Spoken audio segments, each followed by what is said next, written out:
ಕರ್ತನ ಪರಿಶುದ್ಧವಾದ ನಾಮಕ್ಕೆ ಸ್ತೋತ್ರವಾಗಲಿ. ಕರ್ತನಲ್ಲಿ ಇರುವ ಪ್ರೀತಿಯ ದೇವರ ಮಕ್ಕಳೇ, ನೀವೆಲ್ಲರೂ ಹೇಗಿದ್ದೀರಿ? ನೀವೆಲ್ಲರೂ ಸಮಾಧಾನವಾಗಿ ಸಂತೋಷವಾಗಿದ್ದೀರೆಂದು ನಾನು ನಂಬುತ್ತೇನೆ. ಪರಿಶುದ್ಧಾತ್ಮ ದೇವರು ನಿಮ್ಮನ್ನು ಅದ್ಭುತವಾಗಿ ನಡೆಸಲಿ. ನಿಮ್ಮ ಜೀವನದಲ್ಲಿ ಯಾವುದೇ ಚಿಂತೆ, ಬೇಸರ ಇದ್ದರೆ ಆ ಬೇಸರವನ್ನು ಆತನ ಮುಂದೆ ಹೇಳಿರಿ. ಯಾಕೆ ಅಂದರೆ ಆತನು ಹೇಳಿದ್ದಾನೆ, ನಿಮ್ಮ ಚಿಂತಾ ಭಾರವನ್ನೆಲ್ಲ ನನ್ನ ಮೇಲೆ ಹಾಕಿರಿ. ಆತನು ಚಿಂತಿಸುತ್ತಾನೆ, ನಡೆಸುತ್ತಾನೆ. ಕಣ್ಣೀರಿನ ಮೊರೆಗಳು ಏಳು ಪ್ರಕಾಶಿಸು, ಕರ್ತನ ಬೆಳಕು ನಿನಗೆ ಬಂತು. ಇವತ್ತು ನಾವು ಧ್ಯಾನಿಸುವ ಕರ್ತನ ವಾಕ್ಯವು ಹನುಕನ ಆಧ್ಯಾತ್ಮಿಕ ಜೀವಿತವನ್ನು ಆದಿಕಾಂಡ 5ನೇ ಅಧ್ಯಾಯದ 21ನೇ ವಚನದಿಂದ 24ನೇ ವಚನದವರೆಗೂ ನಾವು ಓದಿಕೊಳ್ಳೋಣ. ಹನುಕನು 65 ವರ್ಷದವನಾದಾಗ ಮೆತೆಸೋಲನನ್ನು ಪಡೆದನು. ಮೆತೆಸೆಹಲನು ಹುಟ್ಟಿದ ಮೇಲೆ ಹನುಕನು ಗಂಡು ಹೆಣ್ಣು ಮಕ್ಕಳನ್ನು ಪಡೆದು ದೇವರ ಅನ್ಯೋನ್ಯತೆಯಲ್ಲಿ 300 ವರ್ಷ ಬದುಕಿದನು.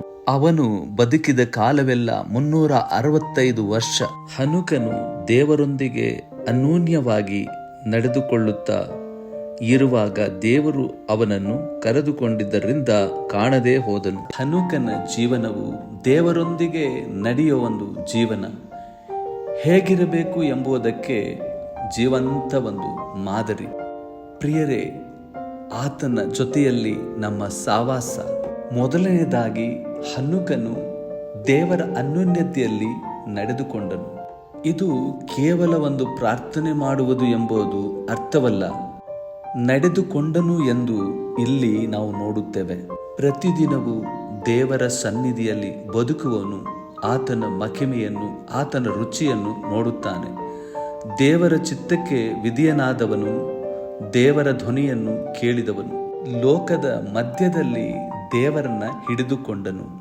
ಪ್ರಿಯರೇ, ಈ ಲೋಕದ ಆಸೆ, ಅತಿ ಜ್ಞಾನ, ಅತಿ ಆಸೆಗಳು ಹೆಚ್ಚಾಗಿರುವಾಗಲೂ ಈ ಆಕರ್ಷಣೆಯಾಗಿರುವ ಲೋಕದಲ್ಲಿ ನಾವು ದೇವರ ಕಡೆಗೆ ನಿಂತುಕೊಳ್ಳುವಂಥದ್ದು ಬಹಳ ಒಂದು ಕಷ್ಟಕರವಾಗಿರುವಂಥ ಸಂಗತಿ. ನೋಡಿ, ನಾವು ಬಹಳ ಸರಿ ಕಾಲಕ್ಕೂ ಹುಡುಕ್ತಾ ಇರ್ತೇವೆ.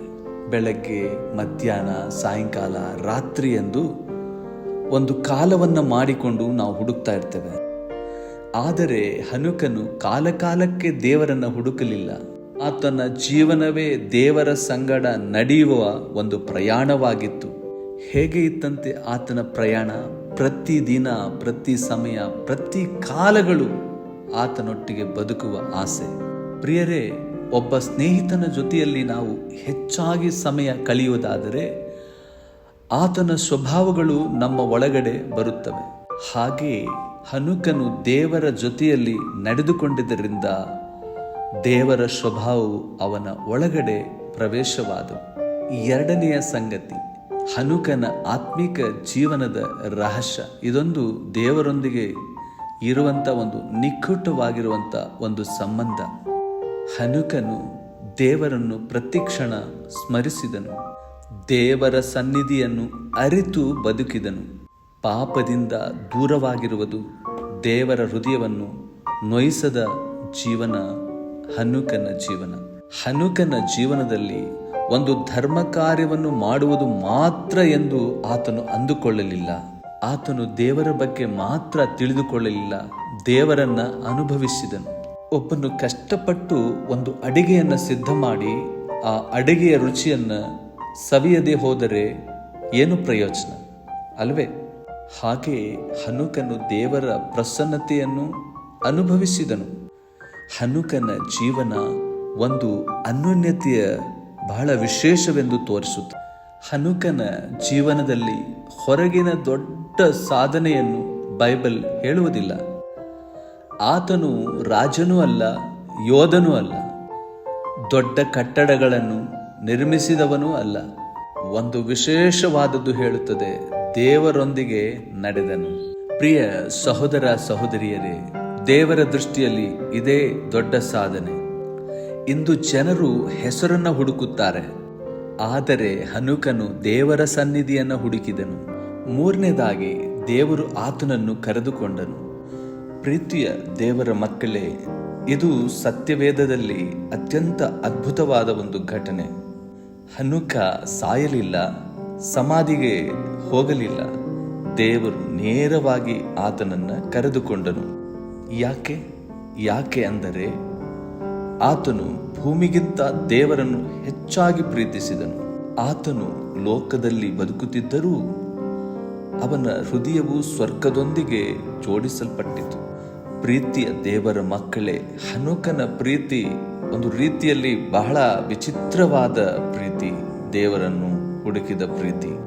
ಬಹಳ ಜನರು ದೇವರ ಮಕ್ಕಳು ವಾರಕ್ಕೆ 1 ಸಾರಿ ಚರ್ಚಿಗೆ ಬರುತ್ತಾರೆ. ಆ ಭಾನುವಾರದ ದಿವಸವೇ, ಆ ಪುನರುತ್ಥಾನದ ದಿವಸವೇ, ಆ ಜಯದ ದಿವಸವೇ, ಆ ವಿಶ್ರಾಂತಿಯ ದಿವಸವನ್ನೇ ಅವರು ಕಳೆದುಕೊಂಡು ದೇವರ ಆಜ್ಞೆಯನ್ನು ಮೀರಿ ಮದುವೆಗೆ ಹೋಗ್ತಾರೆ, ಗುರುಪ್ರವೇಶಕ್ಕೆ ಹೋಗ್ತಾರೆ, ಪಾರ್ಟಿಗೆ ಹೋಗ್ತಾರೆ, ಅನ್ಯರೊಟ್ಟಿಗೆ ಇಜ್ಜೋಡರಾಗಿ ಬದುಕುತ್ತಾರೆ. ಇದು ಕ್ರೈಸ್ತಿಯ ಜೀವನಕ್ಕೆ ಎಷ್ಟು ಸರಿ? ಇಲ್ಲಿ ಹನುಕನ ಒಂದು ಮಾದರಿಯನ್ನ ಅನುಸರಿಸಿರಿ. ಇಲ್ಲೊಂದು ಆತ್ಮಿಕ ಆಳವಾದ ಅರ್ಥವನ್ನು ನೋಡೋಣ. ದೇವರೊಂದಿಗೆ ನಡೆಯುವವರು ಲೋಕದಲ್ಲಿ ಕಳೆದು ಹೋಗುವುದಿಲ್ಲ, ದೇವರ ಸನ್ನಿಧಿಯಲ್ಲಿ ಸೇರುತ್ತಾರೆ. ನನ್ನ ಪ್ರಿಯ ದೇವರ ಮಕ್ಕಳೇ, ಇವತ್ತು ಲೋಕದಲ್ಲಿ ಕಳೆದು ಹೋಗುತ್ತಿರುವವರೇ, ಪ್ರಿಯನೇ, ನಿನ್ನ ಜೀವನ ಯೇಸಯ್ಯನಿಗೆ ಬಹಳ ಬಹಳ ಪ್ರಿಯವಾಗಿದೆ. 4ನೇದಾಗಿ ಹನುಕನ ಜೀವನದ ರಹಸ್ಯ. ಹನುಕನು ಕೇವಲ ದೀರ್ಘ ಜೀವನವನ್ನ ಬದುಕಲಿಲ್ಲ, ದೇವರಿಗೆ ಇಷ್ಟವಾದ ಜೀವನವನ್ನ ಬದುಕಿದನು. ಆಮೆನ್. ಇವತ್ತು ಬಹಳ ಜನರು ಹಣಕ್ಕಾಗಿ ಬದುಕುತ್ತಾರೆ, ಹೆಸರಿಗಾಗಿ ಬದುಕುತ್ತಾರೆ, ಲೋಕದ ಗೌರವಕ್ಕಾಗಿ ಬದುಕುತ್ತಾರೆ. ಆದರೆ ಹನುಕನು ದೇವರ ಹೃದಯಕ್ಕಾಗಿ ಬದುಕಿದನು. ಅದಾದ್ದರಿಂದ ಪ್ರೀತಿಯ ಸಹೋದರ ಸಹೋದರಿಯರೇ, ಆತನ ಜೀವನದ ಅತ್ಯಂತ ಭೂಮಿಯಲ್ಲಿ ಅಲ್ಲ, ದೇವರ ಸನ್ನಿಧಿಯಲ್ಲಿ ಸೇರುವುದೇ ದೊಡ್ಡ ಭಾಗ್ಯವಾಗಿತ್ತು. ಇಬ್ರಿಯ 11ನೇ ಅಧ್ಯಾಯದ 5ನೇ ವಚನವು ಈ ರೀತಿ ನಮಗೆ ಸತ್ಯವನ್ನು ತಿಳಿಸುತ್ತದೆ. ಹನುಕನು ಮರಣವನ್ನು ಅನುಭವಿಸದೆ ಒಯ್ಯಲ್ಪಟ್ಟದ್ದು, ನಂಬಿಕೆಯಿಂದಲೇ ಅವನನ್ನು ದೇವರು ತೆಗೆದುಕೊಂಡನು. ಅದಾದರಿಂದ ಅವನು ಯಾರಿಗೂ ಸಿಕ್ಕಲಿಲ್ಲ. ಅವನು ಒಯ್ಯಲ್ಪಡುವುದಕ್ಕಿಂತ ಮೊದಲು ದೇವರಿಗೆ ಮೆಚ್ಚುಗೆಯಾಗಿದ್ದನೆಂದು ಸಾಕ್ಷಿ ಉಂಟು. ಹನುಕನಿಗೆ ನೇರವಾಗಿ ನೆಟ್ವರ್ಕ್ ಸಿಕ್ತು, ಅಂದರೆ ಆತನಿಗೆ ನೇರವಾದ ದೇವರ ಒಂದು ಸಂಪರ್ಕವು ಉಂಟಾಯಿತು. ಉದಾಹರಣೆ, ಒಂದು ಮೊಬೈಲ್ ಸಂಪರ್ಕವನ್ನು ನೋಡೋಣ. ಅಂದರೆ ಇಂಗ್ಲಿಷಲ್ಲಿ ನೆಟ್ವರ್ಕ್ ಎಂಬುದಾಗಿ ಹೇಳಲ್ಪಡುತ್ತದೆ. ಒಂದು ಮೊಬೈಲ್ ನೆಟ್ವರ್ಕ್ ಸಂಪರ್ಕದಲ್ಲಿ ಇದ್ರೆ ಮಾತ್ರವೇ ಕರೆ ಸ್ಪಷ್ಟವಾಗಿ ಕೇಳಿಸುತ್ತದೆ. ಹನುಕನು ದೇವರ ಸನ್ನಿಧಿಯಲ್ಲಿ ಆತನ ಸಂಪರ್ಕದಲ್ಲಿದ್ದನು. ಅದಾದರಿಂದ ದೇವರ ಧ್ವನಿಯು ಕೇಳಲು ಸಾಧ್ಯವಾಯಿತು. ಆತನ ಆತ್ಮಿಕ ಜೀವನವು ಸ್ಪಷ್ಟವಾಗಿತ್ತು. ಇಂದು ಹಲವರು ದೇವರನ್ನು ಪ್ರೀತಿಸುತ್ತಾರೆ, ಆದರೆ ಸಂಪರ್ಕವನ್ನು ಕಳೆದುಕೊಳ್ಳುತ್ತಾರೆ. ಪ್ರಾರ್ಥನೆ ಇಲ್ಲ, ವಾಕ್ಯ ಧ್ಯಾನವಿಲ್ಲ, ಪವಿತ್ರತೆ ಇಲ್ಲ. ಅದಾದರಿಂದ ಆತ್ಮಿಕ ಧ್ವನಿಯು ಮಂಕಾಗುತ್ತದೆ. ಹಾಗಾದರೆ ಹನುಕನು ಯಾವ ರೀತಿಯಲ್ಲಿ ಬದುಕಿದನು? ಹನುಕನು ದೇವರ ಸಂಪರ್ಕದಲ್ಲೇ ಬದುಕಿದನು. ಪ್ರೀತಿಯ ದೇವರ ಮಕ್ಕಳೇ, ಹನುಕ ಒಬ್ಬ ಪ್ರವಾದಿಯಾಗಿದ್ದನು. ಆತನು ನ್ಯಾಯ ತೀರ್ಪಿನ ವಿಷಯದಲ್ಲಿ ಕೂಡ ಮಾತಾಡುತ್ತಾನೆ. ಯೂದನ ಪುಸ್ತಕ ಅಧ್ಯಾಯ 1 14ನೇ ವಚನದಿಂದ 15ನೇ ವಚನದವರೆಗೂ ಇಲ್ಲಿ ತಿಳಿಸುವುದನ್ನು ನಾವು ನೋಡ್ತೇವೆ.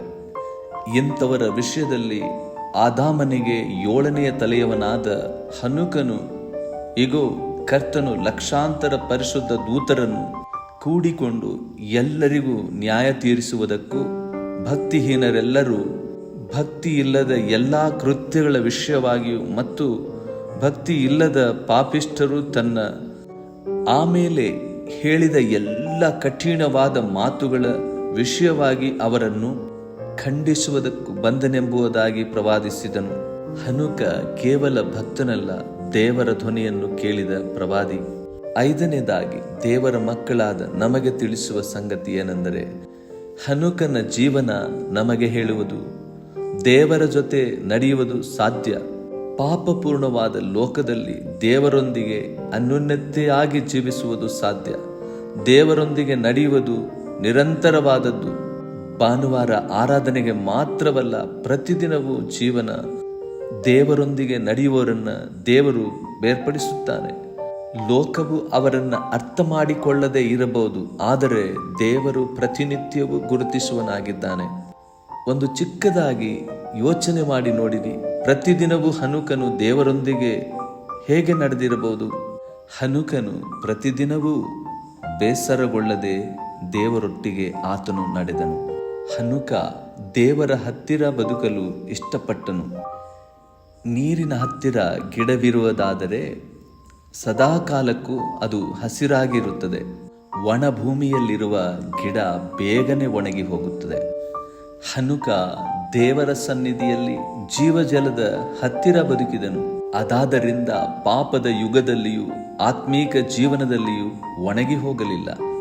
ಕರ್ತನಲ್ಲಿ ಪ್ರಿಯರೇ, ದೇವರಿಂದ ದೂರವಾದ ಆತ್ಮವು ನಿಧಾನವಾಗಿ ಒಣಗಿ ಹೋಗುತ್ತದೆ. ದೇವರು ಹನುಕನನ್ನ ಕರೆಯುವುದನ್ನು ನಾವು ನೋಡ್ತೇವೆ. ನಿನ್ನ ಮನೆಗಿಂತ ನನ್ನ ಮನೆ ಹತ್ತಿರವಾಗಿದೆ, ಬಾ ನನ್ನ ಜೊತೆಗೆ ಎಂದು ಕರೆದನು. ಅದಾದರಿಂದ ಆತನು ಕಾಣದೇ ಹೋದನು. ಕರ್ತನನ್ನು ಪ್ರೀತಿಸುವವರೇ, ಇದು ಕೇವಲ ಒಂದು ಕಥೆಯಲ್ಲ, ದೇವರೊಂದಿಗೆ ಆಳವಾದ ಸಂಬಂಧ ಹೊಂದಿದ ಮನುಷ್ಯನ ಮಹಿಮೆ. ಕರ್ತನಲ್ಲಿ ಪ್ರೀತಿಯ ದೇವರ ಮಕ್ಕಳೇ, ಈ ವಾಕ್ಯಗಳನ್ನು ಕೇಳಿಸಿಕೊಂಡ ನಿಮ್ಮೆಲ್ಲರ ಜೀವನದಲ್ಲಿ ಕರ್ತನು ಶುಭವನ್ನ ತರಲಿ. ಸದಾಕಾಲವು ಹನುಕನ ಹಾಗೆ ನಾವು ಕೂಡ ಆತನ ಸಂಪರ್ಕದಲ್ಲಿದ್ದು ಆತನನ್ನು ಘನಪಡಿಸೋಣ. ಕರ್ತನು ಆಶೀರ್ವದಿಸಲಿ. ಆಮೇನ್, ಆಮೇನ್.